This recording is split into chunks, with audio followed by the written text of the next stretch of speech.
ఓం శ్రీ విద్యాం జగతాం ధాత్రీం సృష్టిస్థితిలయేశ్వరీం నమామి లలితాం నిత్యాం మహాత్రిపురసుందరీం.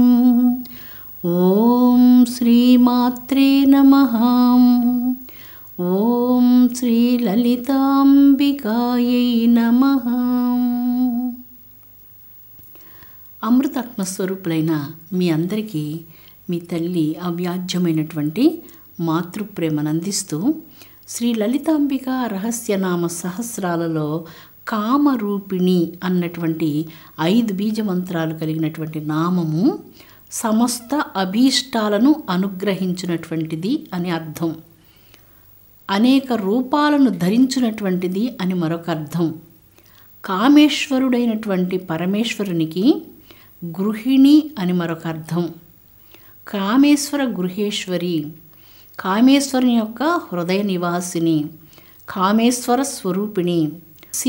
శివులు ఇరువురు కలిసి శివశక్తైక్య స్వరూపులు గనుక వారిరువురు ఒక్కటే అన్నటువంటి అర్థాన్ని తెలియచేస్తున్నటువంటిది ఈ యొక్క నామం.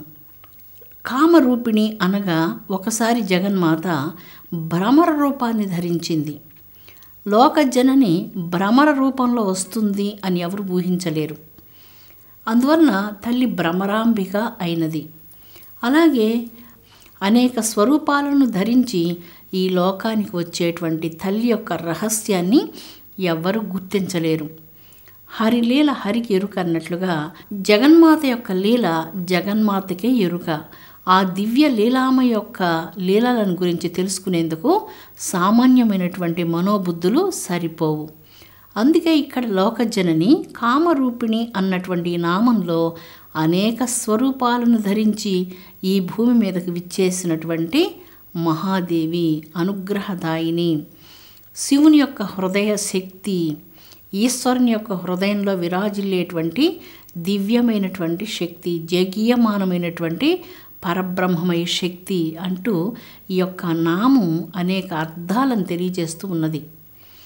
దేవి దయ ఉంటే ఇక ఏ దయ అక్కర్లేదు. తల్లి అనుగ్రహం పొందిన తర్వాత పొందవలసినటువంటి అనుగ్రహాలు ఏవి ఉండవు.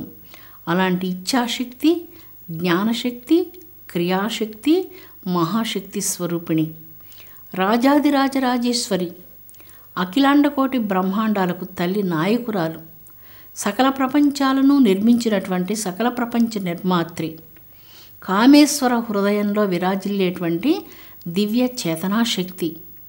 మార్కండేయ పురాణంలో ఏ దేవి జాతి రూపంలో, శాంతి రూపంలో, శక్తి రూపంలో, చైతన్య రూపంలో అనేక స్వరూపాలతో ఈ భూమి మీద విరాజిల్లుతూ ఉన్నదో ఆ జగజ్జనని యొక్క స్థూల రూపానికి, సూక్ష్మ రూపాలకు, కారణదేహాలకు మూల కారణమైనటువంటి ఆ పరబ్రహ్మమైకి నమస్కరిస్తున్నామంటూ ఈ అపురూపమైనటువంటి ఓం యా దేవి సర్వభూతేషు దయారూపేణ సంస్థిత నమస్తస్యై నమస్తస్యై నమస్తస్యై నమో నమః అంటూ జగదంబ యొక్క స్థూల రూపాలన్నిటికీ మార్కండేయ పురాణంలో నమస్కరించడం జరిగింది.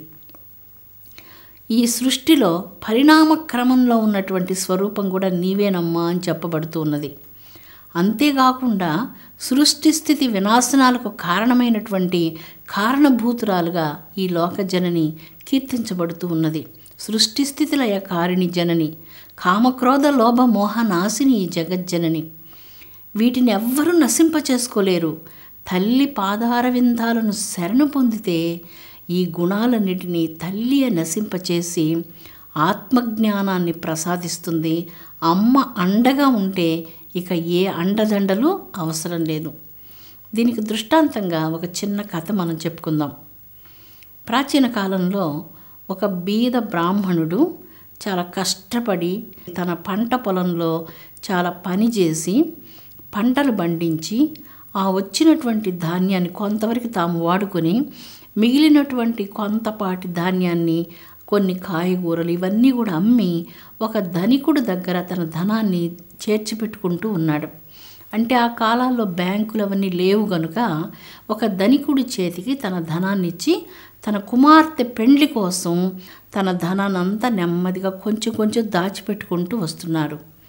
ఈ దాచిపెట్టుకుంటూ వచ్చినటువంటి ధనం ఈ బీద బ్రాహ్మణుని యొక్క కష్టార్జితం. అతడు చాలా కష్టపడి తన చిన్న పంట పొలంలో కాయగూరలు పండించి ఆ కాయగూరలు అమ్మి, కొంచెం ధాన్యాలు పండించి ఆ ధాన్యాలు అమ్మి, తను తిని కొంచెం మిగిల్చి అలాగా దాచిపెట్టుకున్నటువంటి ఆ ధనం కొంతకాలానికి అదొక పెద్ద మొత్తంగా మారింది. ఇంతలోపల కుమార్తె వివాహానికి సిద్ధంగా ఉన్నది. ఒకరోజు ఈ బీద పండితుడు అతని దగ్గరికి వెళ్ళి, నా ధనాన్నంతా తిరిగిస్తే మా కుమార్తెకు వివాహం కుదిరింది అని తెలియజేశారు. ఆ ధనికుడు ఈ బీద బ్రాహ్మణుడికి ఆ ధనాన్ని ఇచ్చేందుకు ఇష్టపడలేదు. అందుకే అతడు నటిస్తూ, నిన్నెప్పుడు నేను చూడలేదే, నువ్వెవరు అంటూ అడగడం ప్రారంభించారు. ఈ బీద బ్రాహ్మణుని మనస్సు చాలా తీవ్రంగా గాయపడింది. ఇంత నమ్మక ద్రోహం ఆ ధనికుడు తనకు చేస్తాడని అతడు ఊహించలేదు. నిర్మలమైనటువంటి మనస్సు కలిగినటువంటి వారు తమను ఎదుటివాళ్ళు మోసం చేస్తారన్నటువంటిది వాళ్ళు ఊహించి ఉండరు. అయితే ఇక్కడ మోసం చేసినటువంటి వ్యక్తిది కాదు తప్పు, మోసపోయినటువంటి వాళ్ళది తప్పు. అంతగా ఎదుటి వాళ్ళని నమ్మకూడదన్నమాట. ఆ నమ్మడం వల్లనే ఈ మోసం జరిగింది. ఎప్పుడైనా మోసం అంటూ జరిగినప్పుడు మోసం చేసేటువంటి వ్యక్తులు చాలా తెలివిగా ఎదుటి వాళ్ళని మేము మోసం చేశామని చెప్పి నవ్వుకుంటూ ఉంటారు. కానీ ఎంతో విశ్వాసంతో, ఎంతో నమ్మకంతో ఎదుటి వాళ్ళని నమ్మినటువంటి ఆ నమ్మకానికి తలపెట్టినటువంటి ఆ ద్రోహం మాత్రం సర్వసాక్షి అయినటువంటి ఆ జనని దాన్ని ఎప్పుడు చూస్తూనే ఉంటుంది. తాత్కాలికంగా అపజయం కలిగినట్లు కనిపించినా అది నిజానికి అపజయం కానే కాదు.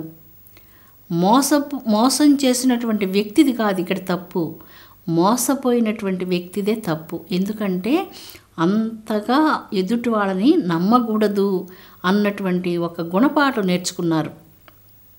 ఎదుటి వాళ్ళని అంతగా నమ్మకూడదు, అంత నమ్మకం మనిషి మీద ఉంచకూడదు అన్నటువంటి ఒక మంచి పాఠం నేర్చుకుంటారు. అదే పాఠాన్ని ఇప్పుడు ఈ బీద బ్రాహ్మణుడు నేర్చుకున్నారు. ధనవంతుడు ఇంత మోసం చేసి ఉండకూడదు. నమ్మినటువంటి వాళ్ళని మోసం చేసినటువంటి వారికి జన్మజన్మలకు ఈ నమ్మక ద్రోహం వారిని వెంటాడుతూనే ఉంటుంది, అది ఎన్నటికీ విడిచిపెట్టదు. అతడు రాజుగారి దగ్గరికి వెళ్ళి ఈ విషయం గురించి ఫిర్యాదు చేశారు. నా కుమార్తె వివాహం కోసం దాచిపెట్టుకున్నటువంటి నా సంపదంతా ఆ ధనికుడు హరించాడు, అందువల్ల మీరు నాకు న్యాయం చేయాలి అని రాజుగారిని కోరారు. రాజుగారు బాగా ఆలోచించి ఆ రోజు సాయంకాలం ఆ బీద బ్రాహ్మణుని ఇంటికి తాను స్వయంగా వస్తానని తెలియజేశారు. రాజుగారు తన పరివారంతో ఒక పెద్ద పల్లకిని తీసుకొని ఆ బీద బ్రాహ్మణుని ఇంటికి స్వయంగా వెళ్ళి ఆ బ్రాహ్మణోత్తముని ఆ పల్లకిలో కూర్చొని పెట్టుకొని, ధనికుడు ఎక్కడున్నారో ఆ వీధిలో రాజుగారు ఒక ఊరేగింపులాగా వెళ్ళారు. రాజుగారికి ఈ బ్రాహ్మణుడు ఎంత ఆత్మీయుడని నాకు తెలియదు. ఇది చూచినటువంటి ధనికుడికి మతిపోయినట్లయింది.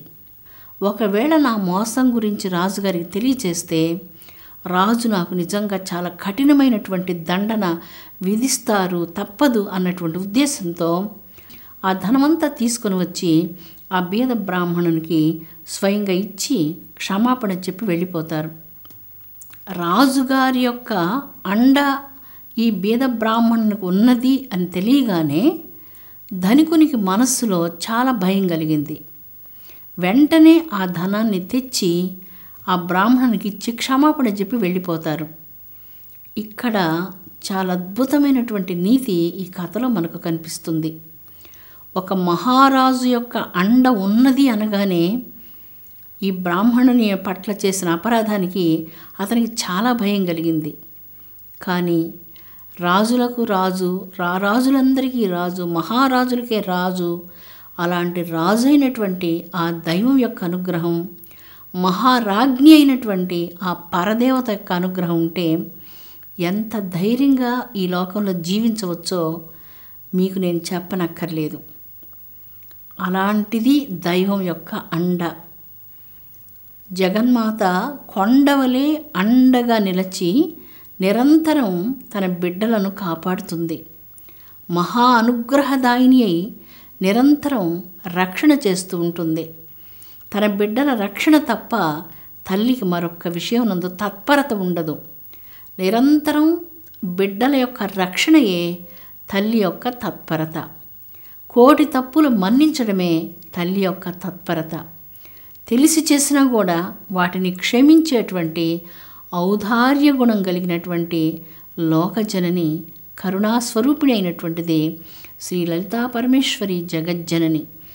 భవానీ అంటూ 3 సార్లు పలికినంతనే చాలు కోట్లాది జన్మ బంధములు, నరక బంధనాల నుంచి విమోచనం ప్రసాదించేటువంటి దయాంతరంగిణి ఆ లోకజనని, మణిద్వీపాది నివాసిని, శ్రీచక్ర బిందు స్థానంలో విరాజిల్లేటువంటి శివశక్తైక్య స్వరూపిణి అయినటువంటి లలితా భవానీదేవి నిరంతరం మందహాస దివ్య వదనార విందంతో విరాజిల్లునటువంటి తల్లి, కారుణ్య సంభరితమైనటువంటి చల్లటి నేత్రాలతో జగత్కోట్లను వీక్షించేటువంటి తల్లి యొక్క అండ ఉంటే ఇక ఏది అవసరం లేదు. ఆ అండ కోసమే నిజమైనటువంటి తితీక్షతో, నిజమైనటువంటి నిశ్చల భక్తితో, నిజమైనటువంటి శరణాగతి భావనతో, నిజ భక్తితో, పరమ ప్రేమతో, పరమ విశ్వాసంతో దైవాన్ని ఆశ్రయించాలి. ఉపాసన అంటే ఏంటి? నిరంతరం గదిలో చిత్రపటాల ముందర కూర్చోవడం కాదు. పటాల ముందర కూర్చోవడమే ఉపాసన కానే కాదు.